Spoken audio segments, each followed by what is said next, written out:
This is the Creating Wealth Through Self-Storage show by Mark Helm. Nothing Mark shares with you guarantees your success in the self-storage business. This is for informational purposes only. There are no calls to action, and nothing said or implied is a call for investment money into self-storage or any other asset class.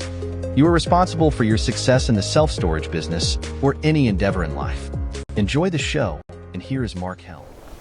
Last week we talked about revenue strategies that I think are going to be really important for 2026. Given the microeconomic pressures and the operating expense economic pressures we talked about last week in episode 487, I think revenue strategies are going to be really critical in 2026. Today, I want to talk about the second item in revenue strategies I would recommend focusing on in the upcoming year if you're in the self-storage business. My name is Mark Helm. I'm the author of Creating Wealth Through Self-Storage, and I'm the creator of the Quick Start Academy, which houses the training that I offer, both free like this and paid for courses that are organized around the smaller storage investor, to help the small self-storage investor get in the self-storage business and grow their self-storage business. But today I want to focus on both 20th century and 21st century collection strategies and procedures that could have a drastic impact on your revenue in 2026. Now, if you currently own a facility or are running a facility, do yourself a favor. If you don't know this number, pull yesterday's daily close. You close daily, don't you? If you don't, start today and close daily. Or pull up a delinquency report, and I want to get like the total delinquency that's owed your project. Now that means all of it, 0 to 15 days, 15 to 30 days, 30 to 60, all of what's owed to you, all the way up to 180 days plus if there's anything there. And take that number and divide it by your monthly gross potential income. Usually both those numbers are on a random daily close. Not every operating system has them, but most do. And tell me, and look at what that number is. Now the goal is that number be 0.05 or less. Or in other words, if you totaled all the delinquency, that should be 5% or less of what your gross potential income is per month for your facility. We call that the delinquency ratio. Now in a well-run facility, that should be 5% or less. I've seen it over 100%. Now, here's the good news. If it's not 0.05 or less, that could be good news for you, because in the upcoming couple months, you are going to increase your cash flow at your facility by instituting some of what we're going to talk about today. Now, sidebar here. You know the difference between a stupid person and an ignorant person? So an ignorant person just doesn't have knowledge. So if you've never heard of a delinquency ratio or never really focused on it, and your delinquency ratio is above or well above 0.05, 5%, the good news is we're going to show you today how to get that down. So an ignorant person doesn't have information, and once they have that information, they can implement it and not make the same mistakes. A stupid person will get information and continue to make the same mistakes. So the question is, are you stupid or ignorant?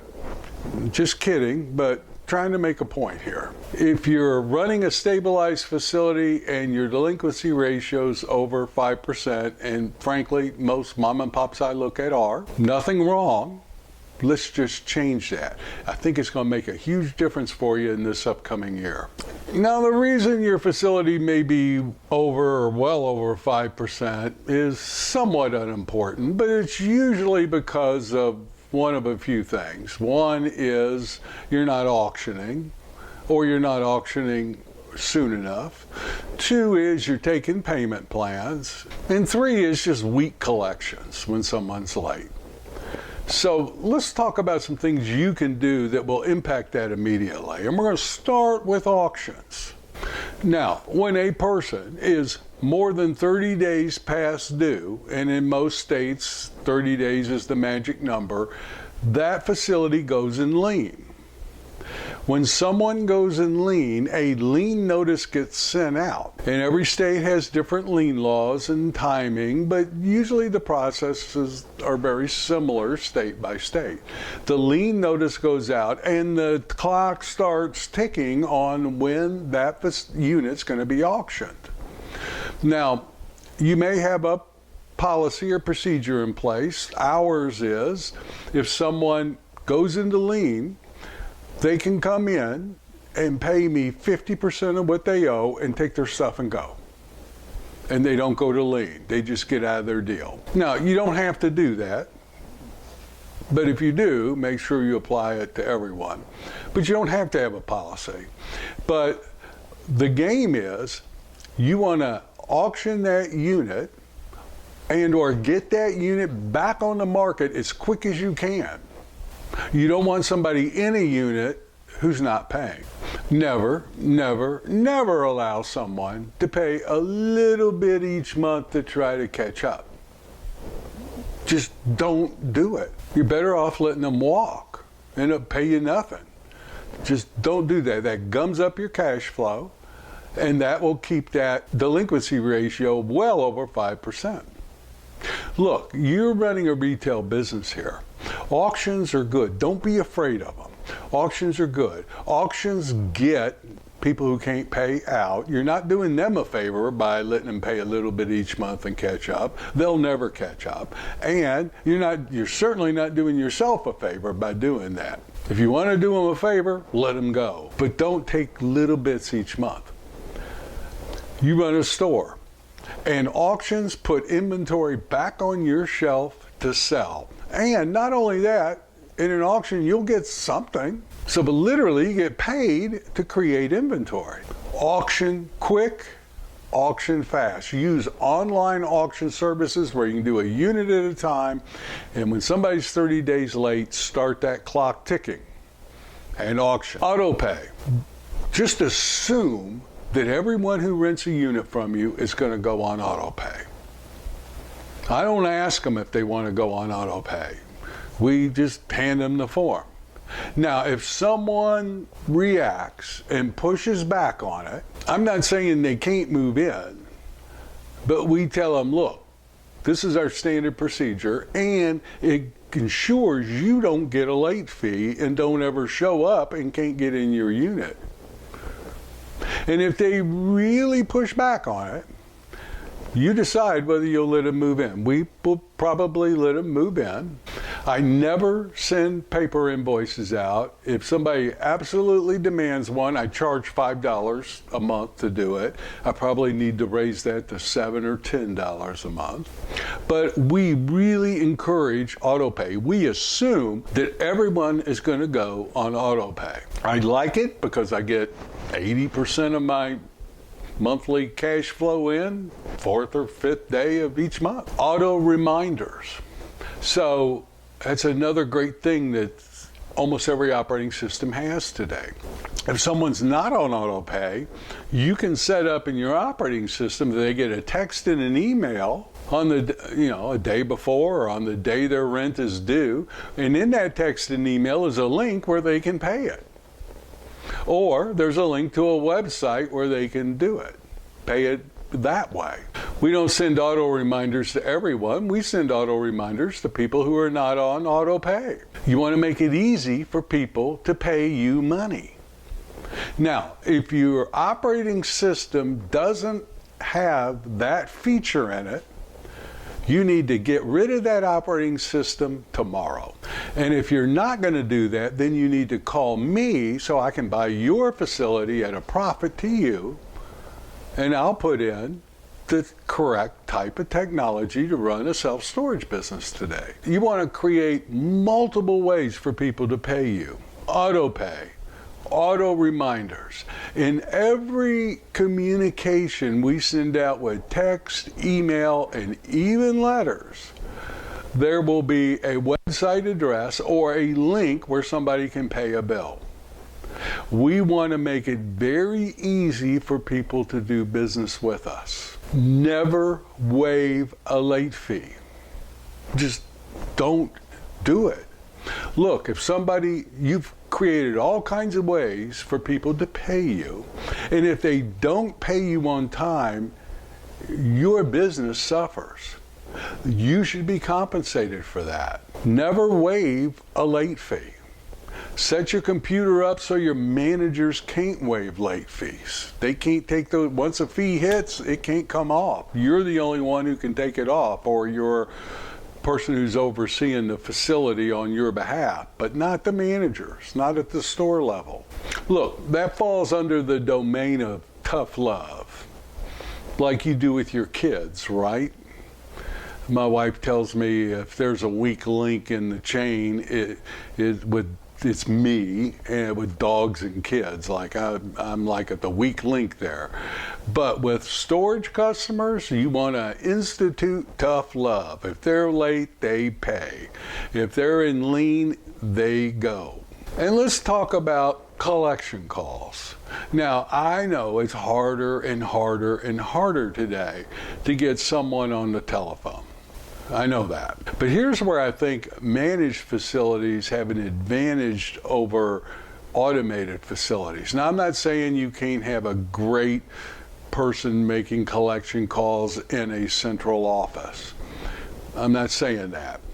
But what I am saying is, in a facility that has a manager in there, what we do is we look for certain traits when we hire managers. We're looking for someone who can be trained to sell, is empathetic, and listens well.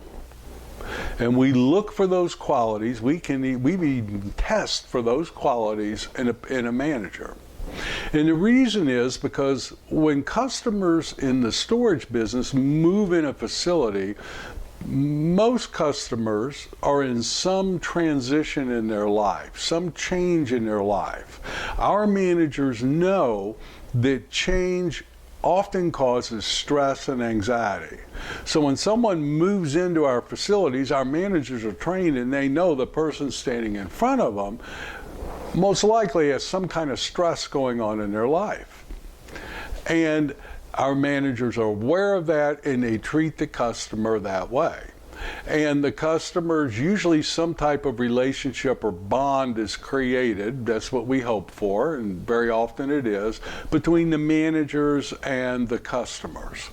So when a customer gets a phone call from the person that they have a relationship with, one, they either answer the phone or listen to the message, and two, if there's a bond, a relationship between them, very often those customers don't want to look bad to the manager, to someone they're in a relationship with.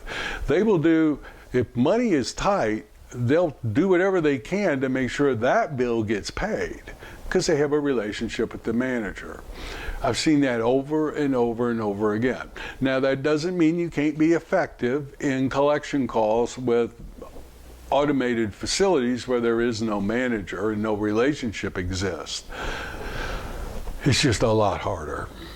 And when our managers call, or someone in a central office calls and they get a voicemail, be sure to leave the message that we have emailed you and texted you a link where you can make your payment. And always do that. Every phone call, every message that gets left on a voicemail has text and email go out. And let's talk about auto pay again. If somebody is late more than 2 times a year, our policy is they're on auto pay. Now, we put that in our lease. as one of the rules and regs on an addendum. If they're late more than twice, they need to be on auto pay. And now I'm not saying kick them out if they're not, but you might, we have. But have that in your lease or contract so that you can institute it. Look, if you put these policies in place and get trained on how to do collection calls, or hire someone who's trained on how to do collection calls, I've seen just having the right policies and procedures in place for collections at a minimum create 6% additional income per month to the bottom line, up to over 25% to the bottom line monthly, just by having effective procedures and systems in place. That's before you have your first price increase. And in 2026, I think this is going to be very important. I'm not going to go into it again on this episode, but watch last week's episode with the pressures that are going to be hitting our operating expenses in this year. So, if you're below 5% on your delinquency ratio, institute these policies and enjoy the ride that increased revenue is going to take you on in 2026. My name is Mark Helm. I'm the author of Creating Wealth Through Self-Storage, and I'm the creator of the Storage World Analyzer, which is one of the financial analysis tools we use as we're analyzing storage opportunities. You can find out more about it at storageworldanalyzer.com. or Creating Wealth Through Self-Storage, hit the Storage World Analyzer tab. So thank you very much, and I look forward to being with you next week when we conclude this series with a third way to have real powerful impact on your 2026 revenue.